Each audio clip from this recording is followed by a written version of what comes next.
Hi there, we haven't done this in a little while, so I hope you are excited um, to kind of get back into the normal swing of things. So today's lecture is going to focus on third-party candidates. We've spent a good chunk of our year obviously focused on the Democrats and Republicans because there are two major parties, but today we're going to show a little love for those third-party candidates who also have a place in our political system.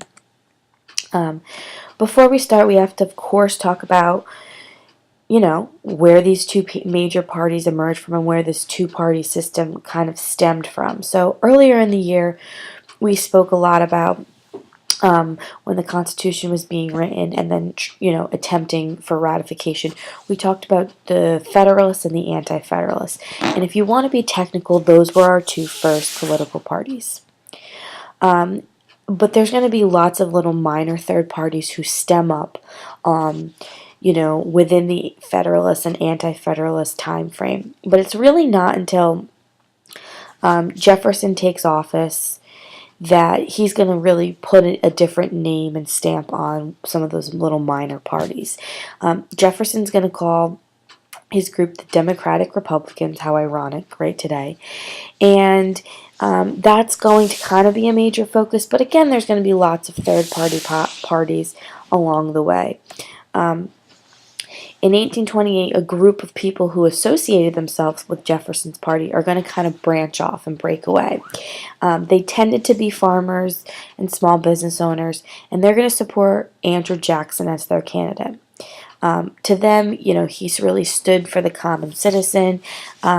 He was extremely interested in Southern and Western pursuits, particularly with the expansion of the country, the idea of people moving west, the building of a transcontinental railroad, the influx of immigrants coming into the country. So,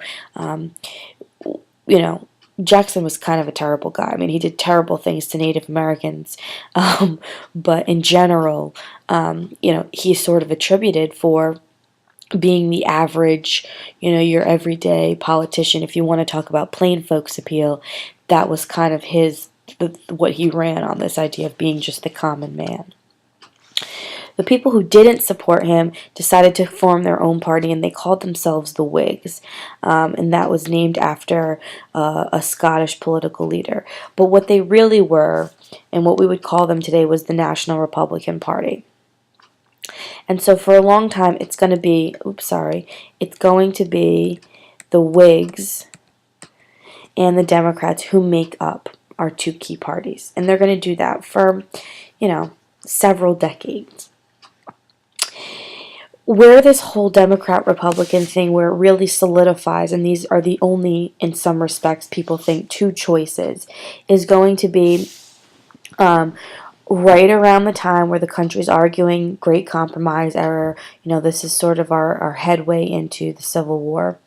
And some of the members of the Whigs and some people who were part of another smaller third party, Free Soil Party members, and ex-Democrats, they're going to form what would be Lincoln's Republican Party, and they're going to be the people who oppose slavery in the U.S. territories. So again, this idea of Democrats and Republicans, what we have today, is not the same thing. They do not believe and stand for the same things they once stood for. So today's Republicans would not necessarily have been supportive of what their members in 1854 would have been. So yes, for those of you who didn't know, Lincoln was a Republican, even though today we would probably associate him with being a Democrat. The Whigs, that whole party kind of fades out eventually from politics, and basically what we have as the result is our modern Democratic and Republican two-party system. Again, they do not believe the same things they believed 150 years ago, or really more, but that idea, that general alignment of having two major choices when you're going to the election voting booth, that is what kind of emerges out of 1854. So that's important to know, because that was not the way it always was. Third parties were always something that existed. I would say, up until 1854, there was many, many, many, many third parties that existed in America, and they do today. We just don't necessarily hear about them. They're just not in our forethought. But there are all kinds of small parties that exist in our country. So we typically run on a two-party system, but there's the ability to have other minor parties available, to demonstrate political support with. So let's talk a little bit about third parties and what they are. So if we were going to define it, we would basically say that a third party is any other party other than the two major political parties in America. So that's quite a broad definition. Some things to know about them. First, there has never been a third party who's gained control of the White House. It just hasn't happened. Do I want to say it never will happen? Yes. Can I be certain of that? No. But, there's a lot of barriers to why it would be extremely difficult. It would really require a complete mindset change from the American people. We are used to a two-party system. Many people think that that's what's best for our country, compared to some places where there aren't any, choices at all. It's still better than the alternative. But, so I don't want to say it's impossible, but it's quite unlikely for a third party to ever get control of the White House. But they do win seats in Congress. They do gain seats in lower levels of government, like at the state or local level. You will see people registered as independents. Vermont has an independent congressman. So, it happens. It's rare, but it happens. Another thing to know. There are some people who think, and these people tend to be pretty, traditional politicians that think third parties are a nuisance. They think that they're bad for our system. And particularly, they do because at times third parties can change outcomes of elections. So they think that these people exist just to kind of throw a monkey wrench in the system. And really they're just, using their civic voice and acting in line with civic duty, but there are some people who disagree with the idea that this should even kind of be allowed. But their most important role, the thing that they try to do, they sort of know they're not going to win. These people aren't stupid. But what they want to do is influence policy. And sometimes that could make you think, hopefully you're thinking right now, that sounds an awful lot like an interest group. In a way, they are. They're interest group-like in a sense where, because they know for the most part they're not going to get elected, they have to be really, really loud and firm with whatever issue is important to them so that the two major parties deal with it. So the whole idea behind something like the Green Party isn't just for them to come out and talk about how terrible we're treating our environment. It's to make one of the other two major candidates, like a Barack, like a Mitt Romney, basically put forth an environmental plan. So they're very, very, very influential in that respect, very similar to interest groups. So we're going to talk about types of third parties. So the major type, the one that you're most used to seeing here, is the ideological third party. And they are parties that promote certain issues. Their entire focus is their cause. So the Green Party's entire focus is environmentalism. And they'll relate every other issue, like the economy, like unemployment, like housing, like minimum wage, like tax breaks, etc., to environmentalism. Their purpose is to seek change in society in major ways. So the Going Green Party isn't just like let's elect somebody who's going to do something. Really, if they were to get elected, theoretically they would stop dependence on foreign oil immediately. Everyone would have to buy a smart car. Everyone would have to put solar panels in their house. I mean, they would just totally take society and flip it on its head. Some examples.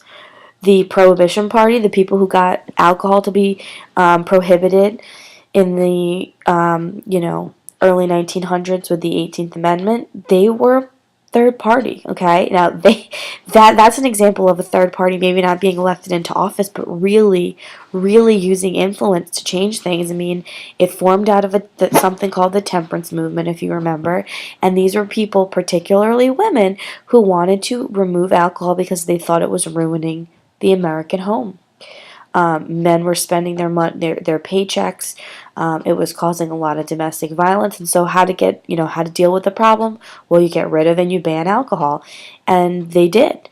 And it takes about 20 or something years for them to go backwards on that, right, with the repeal of the 18th Amendment with the 21st Amendment. So for people who think that third parties don't have a place, they certainly did in that time period. And because of the 18th Amendment, things like the mob form. So again, they seek to change society in major ways, but because of that, there might be other things that occur as a result. We talked about the Green Party, so their whole platform is to respect the environment. And then something like the Communist or Socialist Party, and yes, we do have those in America. In fact, during World War II, we had the Nazi Party. We had members of a Nazi Party fringe group in America. So what would their idea be? Well, same idea that Hitler had.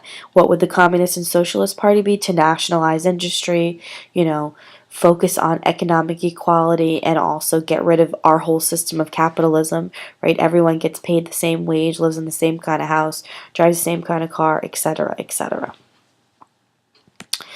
Then there's something called a splinter party, and these are typically people who were part of one of the two major parties who kind of offshooted, who basically took a sidestep. So they believe most of the things as the regular parties, but they take a sidestep and they kind of form their own. It's typically done with famous politicians. So Teddy Roosevelt's picture is up there because he's one of the major candidates who formed a third party, splinter party. Sometimes it's an extension of a person who has presidential aspirations but maybe can't get there with one of their two parties. So Ross Perot is a great choice. Teddy Roosevelt is also another really good example. So in 1912, he did not get chosen by either one of the two major parties. So what did he do? Takes a sidestep, forms his own called the Progressives. He eventually gets elected and starts a whole movement and era in America called progressivism. Now, you're saying to yourself, you just told me third parties have never been in political office. True. When Teddy Roosevelt gets elected, he is elected as a Democrat. He kind of backtracks himself, but he starts this whole progressive movement, and most people would call his party, right, the Progressive Party, was very closely aligned with the Democratic Party. So they were sort of one and the same. It's sort of awkward in explaining that because it sounds contradictory, but just know that because of this splinter party that he starts a movement. And again, that's a kind of a third party thing to change the way society is going to work. So if you remember, Teddy Roosevelt's one who stopped Standard Oil with John D. Rockefeller. He's going to stop the trusts, all the big trust and corporate America that's beginning in the early 1900s. He's going to, send investigative reporters to seek out these big industries and find out what they're doing, in, the food industry and all kinds of things, and he's going to expose them. So that's like when investigative journalism starts. We talked about that. That's all during this era. So again, was he a Democrat? Yes. Did he start a progressive party? Yes. So he's a little bit of a combo. And you guys saw this a little bit the other day. Ross Perot, during the 92-96 election, he loses the primary. He begins a party called the Reform Party, and he basically doesn't just kind of quit in 92. He starts the whole thing back up again in 96 and runs again. And his party still is in existence. He actually got pro wrestler Jesse Ventura elected as governor of Minnesota. So he still is very influential in that role. as being the creator of the Reform Party. So let's talk a little bit about the reality of third parties. Only 8 third-party candidates have ever won any electoral votes during a presidential contest, so that's kind of crazy. If you think about how many presidents we have, the fact that only 8 third parties have ever gotten electoral votes, that means their chances are pretty slim. Most of the time they play a spoiler role. Their job is to take votes away from one of the 2 major political parties. Perot did that in 92, which caused Bush to lose. Nader did it in 2000, which potentially could cost Bush to win. And Roosevelt did it in 1912. They do force major parties to take up their major issues, and we talked about that a little bit before. If Nader's out there talking about going green, somebody's going to have to deal with that and basically quiet him and appease him and the members of his party. And maybe when they do that, he'll either drop out or he'll, give you a little bit support in some regards. But you can't just ignore. There's this guy here who stands for something. You cannot ignore him, especially when it's done on television in a televised debate or on the radio or with advertisements or something. So I listed the 3 that have made and have had most success. I want to be careful about talking about the bottom one, George Wallace. That is not the same independent affiliation that maybe you have known your teachers to associate with. Okay, these are 2 different kinds of independent parties. Right, independent is an affiliation for when you're deciding typically between one of the 2 major candidates. There is an American Independent Party that is completely different from what Wallace started. So just don't be confused by that when we talk about him. So we're going to start with Wallace. George Wallace, Southerner, really comes about into politics in, at the heart, in the middle, if you will, of the civil rights movement. He ran on something called a segregationist platform, and his main slogan was segregation today, segregation tomorrow, segregation forever. So I'm sure you can guess, right, that Wallace was a big racist. And part of him and part of his platform and running on was don't let these new politicians, aka JFK, aka Lyndon B. Johnson, change America. Segregation should exist today, tomorrow, forever, right? That's his idea. And, even though you might be sitting here thinking that's disgusting and terrible and crazy, remember what we're talking about. We're talking about 1968. We're talking about the Deep South. And this guy, of course, had supporters. When he's running for president, he, at the time, was governor of Alabama. If you've ever seen things about,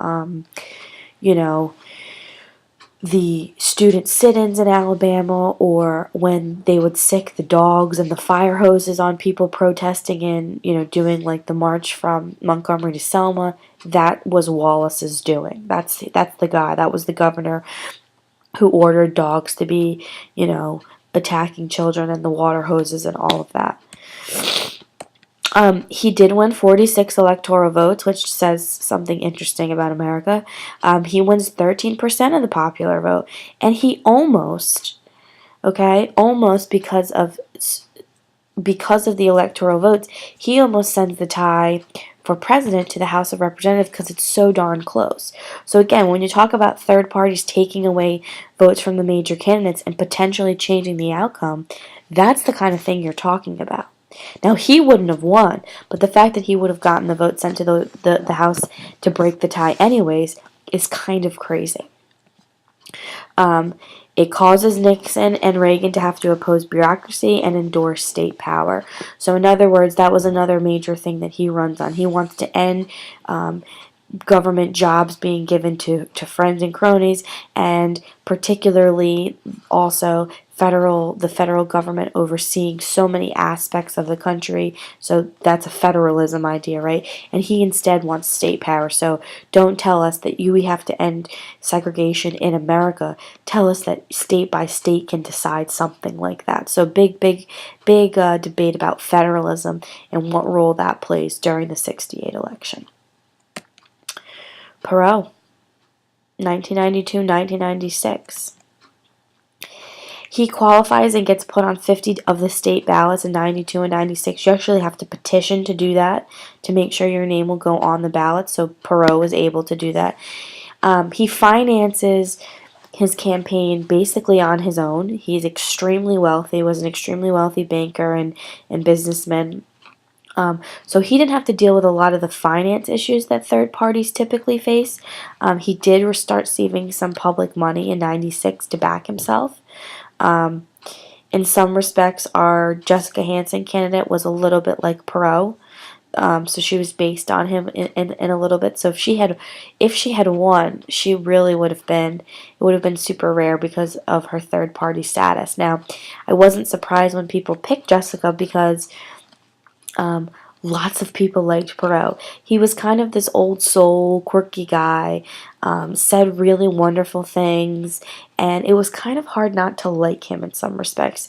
And I'm not just talking about Republicans, I'm talking about Democrats too. Everybody kind of liked Perot. He does get about 19% of the popular vote. He doesn't receive any electoral votes, but he, is historically the most popular third-party candidate. And typically, if you ask somebody who, was a voter and of voting age in the 90s, and you talk about Ross Perot, they'll be able to describe him to you. I mean, they know him. He was extremely well known. I'm going to show you a commercial. It's a 30-second spot of one of his 1996 campaign commercials.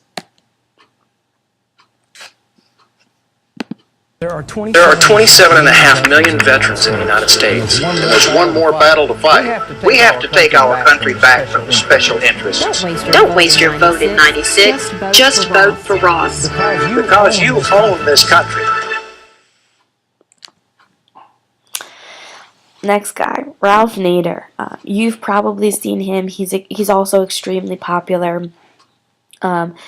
People who sometimes keep Nader signs up all the time. He's constantly campaigning, if you will. He throws a big monkey wrench in the 2000 election when Kerry and Bush are running. He is sort of the head of the Green Party. And he's their candidate in 2000. He focuses a lot on consumer advocacy and environmentalism, obviously environmentalism being the biggest thing, but also advocating for the kinds of products and the kinds of products we make and being environmentally responsible about those things. He's not as successful. You can't compare him to like a Perot, but he did play a particular spoiler role in Florida. People do know him. They at least have a better sense of why the Green Party, what it stands for, and why it's so important. One of his slogans was "A vote for him is a vote for Bush," so he definitely takes support away from Kerry. And Gore, Gore in 2000, and then he runs again in 2004. So he actually didn't run last year, but he supported obviously some of the other fringe candidates. I believe he gave some money to Senator Santorum, if I'm correct. So yeah, he opted to not run, but instead gave some money. He wins 2.74 of the popular vote in 2000. That's nothing, that. But it's enough to be able to speak about it. It's enough to keep our ears and our eyes open about it. It's enough to learn about it. So he has an early presence in 2000. Since then has sort of faded off. Still has a role in politics, obviously. But I think that it's pretty safe to say that more people are environmentally aware than they've ever been. And I don't know if we can attribute that all to Ralph Nader or the Green Party, but certainly we should attribute some of it to it, for bringing those attentions to us. I mean, you see people go with, instead of leaving the grocery store with plastic or paper bags, they're going there with their own reusable bags. You see people who aren't drinking as much bottled water, instead using a water bottle. I'm thinking of John. John usually has his Nalgene bottle with him. It's all those little things that this party advocated for to make our, environment better. Electric cars and hybrid cars are becoming more popular. So, you have to give them some credit for at least changing a little bit of the American mindset. And while it's not just him in general, it's all of the Green Party and all of their capacities working together. Here's a commercial from him. When I grow up, I want the government to have the same problems it has today. I want to vote for the lesser of two evils. I want to be lied to. I want to be apathetic. I want the ozone layer to be completely gone. When I grow up, I want to be disillusioned, disenchanted, disenfranchised. When I grow up, I want politicians to ignore me. Is this what you want from your government? Or do you want something better for yourself and the next generation? Vote Ralph Nader for president. Alright, so that was a play on Clinton's 92 I Wanna Be. So remember we watched that commercial a couple weeks ago? How funny, right? Take something that works and then flip the script on it and make it even more, in some respects, powerful. So obviously there's lots of barriers, and we talked about them. We just talked about being heard and not being able to compete with the two major parties, and money's a factor. So let's just kind of go through one last time some of the barriers in addition to some other ones. So obviously they have to earn a place in the ballot. Perot is very successful in that. They have to earn a place on the ballot in all 50 states. So they might not even be on a ballot in a place like Vermont they would be. A lot of third-party candidates will be in Vermont, but maybe in a place like California, no. They basically have to get petitions and so many people to sign to be put on the ballot. Lots of times the major parties resist sharing power. So in other words, they don't want to do public appearances with third-party candidates. They don't want the third-party candidates on televised debates or on a televised radio program or something like that. And they're not afraid to say that. They don't want them, mostly because they find them to be kind of a nuisance. You're not going to get as much public funding. Not as many people are going to know about you. Not as many people are going to want to give you their money, particularly because they kind of know too that you're not going to win. So some people see it as like a waste. And that's obviously a really hard barrier to get over because you need money to campaign, as you all just learned. The media tends to ignore third parties. The only time Jessica Hansen in our class got any love was when she was doing something wrong. So again, right, we tend to focus on our two major party candidates, and our other ones are kind of left in the dusk a little bit. Voters ultimately return to major parties, and that's true. So you might be listening to Nader speak or somebody in a lesser party, and you might be like, they sound wonderful, and I really like that. I really like what they have to say. But when you actually get up to the election booth on, November 11th or whatever it is, typically you're not going to waste your vote. You're going to return back to your Democratic or Republican roots. You're going to be afraid to waste or to cast a vote that might not matter. And when there's been so many close elections, you might be cognizant of it. And so again, part of the reason why they don't get the votes is because voters typically go back to what they know works. And what we know in America works is the two-party system. So you're done. Be prepared for a check-in quiz tomorrow. If you are on your winning team, be prepared for a delicious breakfast. I'm actually headed to the grocery store right now. And I will see you all bright and early. Have a good Sunday.